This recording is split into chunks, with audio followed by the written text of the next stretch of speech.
Day 3 ng pagtuloy sa puganteng si Pastor Apollo Quiboloy. Gaya nitong weekend, nauwi na naman yan sa tensyon. May na-detect daw na heartbeat ang mga pulis sa ilalim ng lupa ng compound.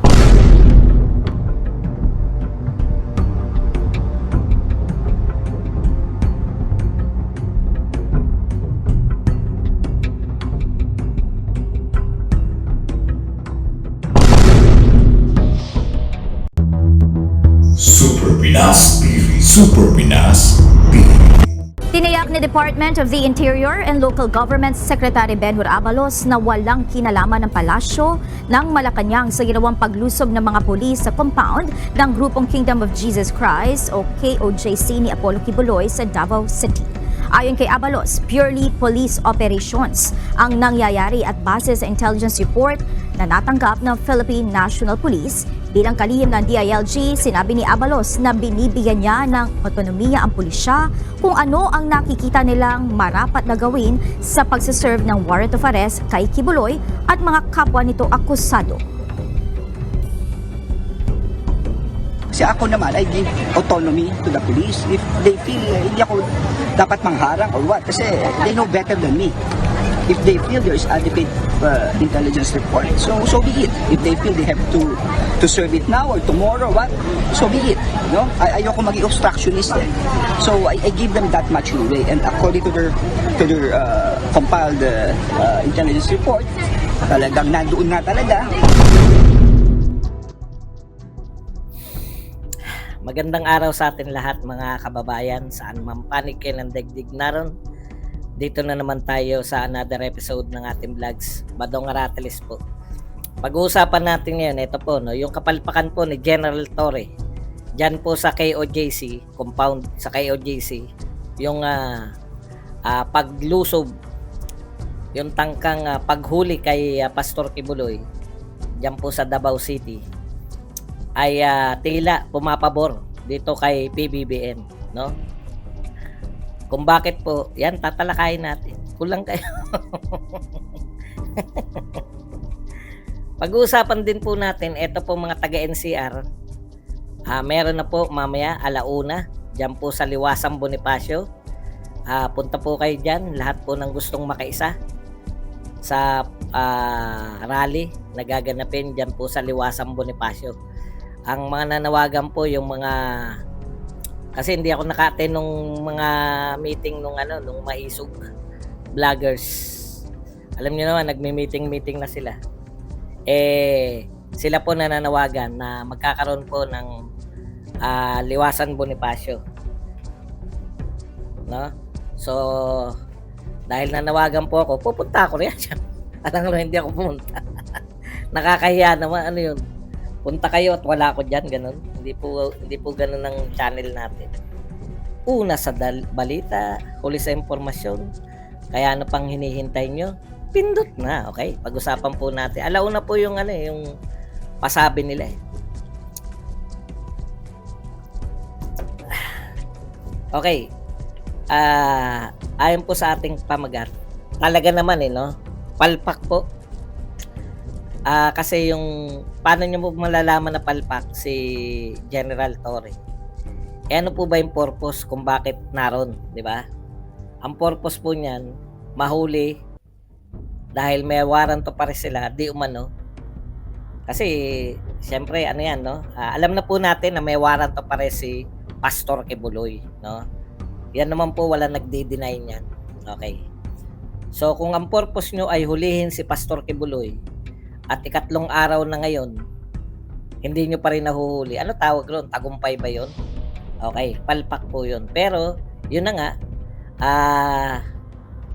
nagtataka rin tayo kasi may namatay na, tapos grabe ang tension dun. Yung mga naawa po ako sa mga KOJC members, alam ko hirap po na kumuha ng tulog.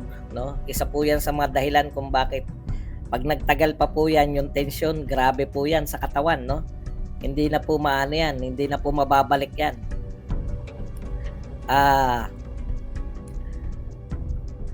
Kaya, sa tingin ko, ito pong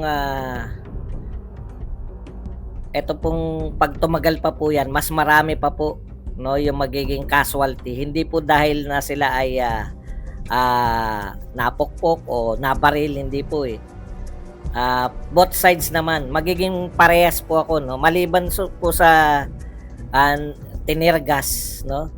Both sides naman, maliban dun sa sigawan at saka yung wala naman po talaga yung mga brutal na hampasan, no, na nakikita tayo kasi pag mga ganyan pong metranchon tsaka mga yung kalasag, pandalas ko na nakikita yan, banatan yan di ba? Banatan. Paluan, no? So kung ano pa po yung mangyayari diyan.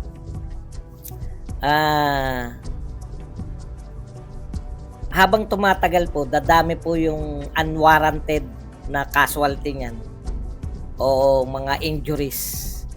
Kasi yung hindi ka lang matulog ng ilang araw, malaking epekto na sa kalusugan yun. Sasabayan pa ng nangangamba ka na anytime lulusubin, nangangamba ka na anytime magtatanim na. Ganun kasi yung prevalent na pag-iisip diyan na kailangan natin magbantay. Baka mayroon silang makita bigla. Sa pronouncement naman po ni General Torre, naniniwala naman siya na wala naman talagang mga baril at droga na nakalagay diyan. Okay. Sabi nga natin kung masyadong sensitive po yung namamahala sa atin, yung presidente natin, pinatigil na po yan, no? Pina-pull out na po yung mga kapulisan dyan kasi wala Kumbaga, ako, naunawaan ko yung action niya, no? Naunawaan ko yung action ni General Torre. Kahihiyan na niya yan. Palpak siya hanggat kumbaga, sige, ano natin to, baka makachamba. Chamba na lang po habol dyan ni Torre. No? Habang tumatakal, baka talagang nariyan machambahan nila na mahuli.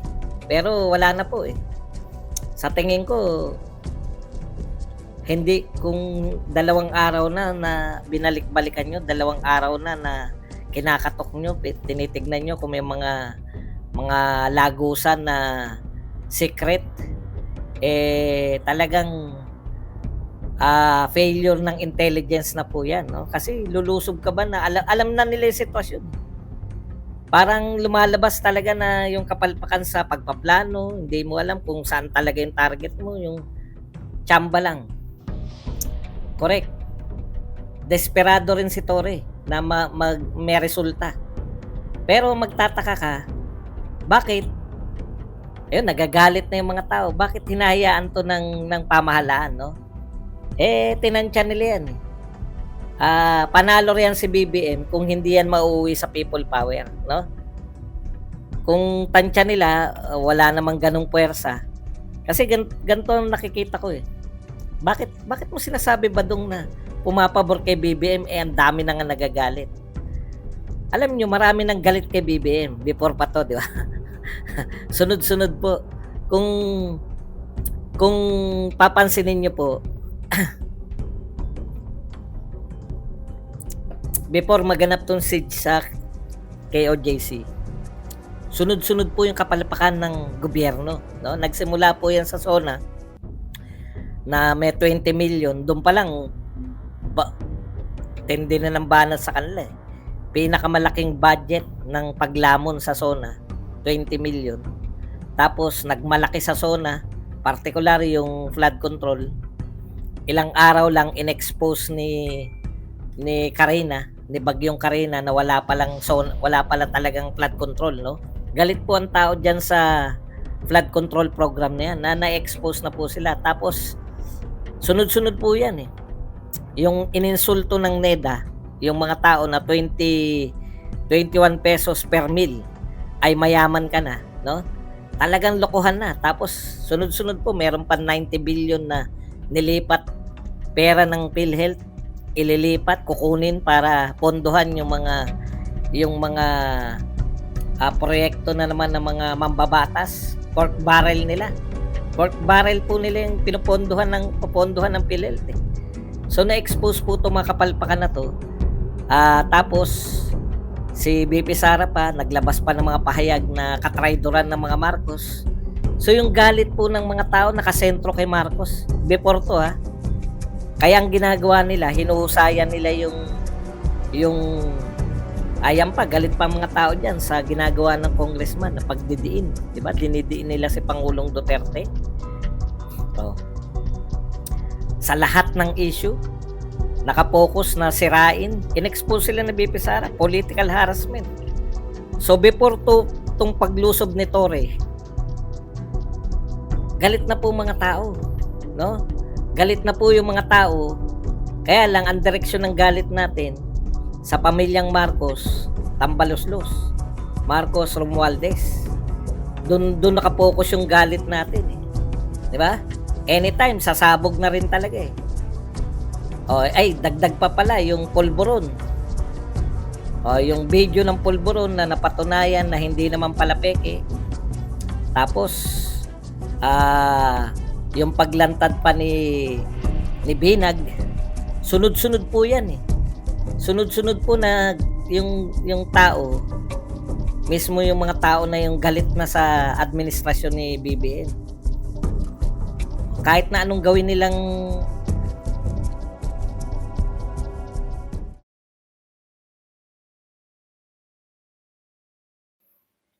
Hello. Oy, thank you very much kay OFW Hero. Pasensya na kayo, kailangan sagutin kasi ako tumatawag sa kanya kanina eh. Na pinapupunta ka anak ko para meron kaming anong tawag doon. Meron ako masakyan. Para nagpasundo ako rito, makarating ako sa Liwasang Bonifacio. Okay. Hindi naman, rally lang.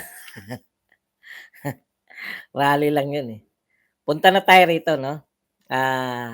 So ibig sabihin, kahit papano po, na-divert ni yung galit eh. At least ngayon, nakasentro kay Torre, no? Nakasentro kay Torre. Kasi sa totoo lang, pwede naman talagang yan eh. Pwede naman talaga na pwede naman talaga na ipatigil na agad eh. Kaya lang ba't ipapatigil ni BBM, pabor sa kanya yan. Tignan nyo kung kanino mas galit yung mga tao ngayon. Mas marami na nagagalit kay Torre. Na isang tabi muna yung galit nila kay BBM. Hindi po yan kinaya ng mga diversionary tactics ng Congress. Yung akusahan nila si PRRD ng kung ano, no? Yung akusahan nila si BP Sara. Wala pong epekto eh. No, nakagalit, basta galit ngayon. Ito po. Kasi kakaiba tong nangyayari sa first time po na kinubkob, no? Nilusob. First time po na yung isang sambahan, no? Wala pa po nangyayari niyan, mapa-Katoliko, mapa-iglesia, mapa-anong reliyon na talagang na-prevent yung pagsisimba. Hindi ko alam kung anong tawag diyan, pagsimba ng mga KOJC member kasi linggo kahapon, no? Hindi sila nakapag simba diyan. Ngayon, eto po, yun na nga, nadadivert kay Torre yung galit, di ba? Punta kay instead na nakapokus lahat ng galit ng tao kay BBM, parang mas dalawa na sila ngayon. Parang mas hated pa nga si Torre. Tapos eto pa po, kung sakasakali na talagang galit na galit ng mga tao, biglang pina-withdraw ni PBBM yung mga pulis diyan, di hero pa siya. Hindi namang hero, yung mapapa-thank you pa sa kanya lahat kasi inabert niya yung further na kaguluhan. 'Di ba? Win-win para kay BBM. Una, nawala yung focus ng mga tao sa kanya, sa pamilya niya, no? Napunta kay Torre kahit mga ilang araw lang. Ano po 'yun, talagang hindi nila sinasadya na diversionary. Maring di nila maisip 'yun, pero hindi po nila sinadya 'yan, no? Hindi po nila sinadya kasi dati na, 'di ba? Isang araw lang kasi 'yun, tsaka tapos na agad. Ito, mahaba-haba po 'tong epekto nito. Correct. Kaya dapat focus rin tayo 'no, na hindi po si Torre ang, pangunahing problema ng Pilipinas. Hindi po si Torre ang ang hindi lumulutas ng ating problema.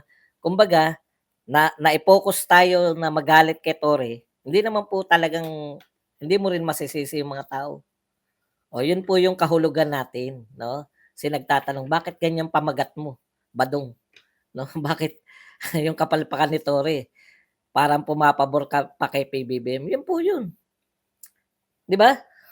Importante po yun sa politika, yung lahat nga ginagawa ni PBBM, panay mahilig nga sila sa projection, pino-project nga nila. Thank you very much pala, naka 1,000 mahigit na tayong likers. Pino-project nga ng administrasyon ni PBBM na maganda yung palakad niya, eh.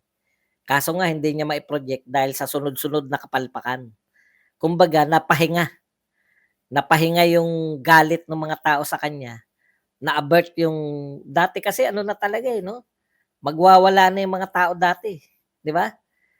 O ngayon bigla tayong tagapanood, "Teka, ano 'tong nangyari sa ano, sa Davao? Ano 'tong nangyari sa KOJC?" Ay meron na ba nun? Pinaluso ba yung INC noon? Hindi ko nabalitaan yun dahil yung sinasabi niyong petsang 1972, tatlong ta tatlong taon pa lang ako. Ayan si Placido Pilosopo, 'no? Okay, so kahit papaano yung naibsan yung ano, na nagkaroon ng diversion kahit papaano yung galit kay BBM na, "Teka, 'to si Torre ang demonyo ngayon, dito tayo." Tapos siyempre debatable din 'yan, 'di ba? Ang gagawin lang nila diyan, pinagagana nila yung mga trolls nila ngayon na pati yung media, iba po yung balita sa media 'pag parang ang balita sa media parang nakaano sila, eh, naka anong tawag dun? Ng rescue ng mga biktima. Parang 'pag nanonood ka sa SMNI, umatake sila Torre, 'no, General Torre, tsaka yung mga kapulisan, hinahalughog para mahuli. Pero yung sa GMA parang nangre-rescue yung mga pulis ng mga biktima ng human trafficking. Putya, ano ba 'tong pinanonood natin, 'no? Kaya kaya dinadala nila yung usapan dito sa kahit papaano na si Pastor Kibuloy ba ay karapat-dapat ba na, ipagtanggol ng mga 'to o hindi, samantalang siya ay isang, allegedly ay isang, kriminal.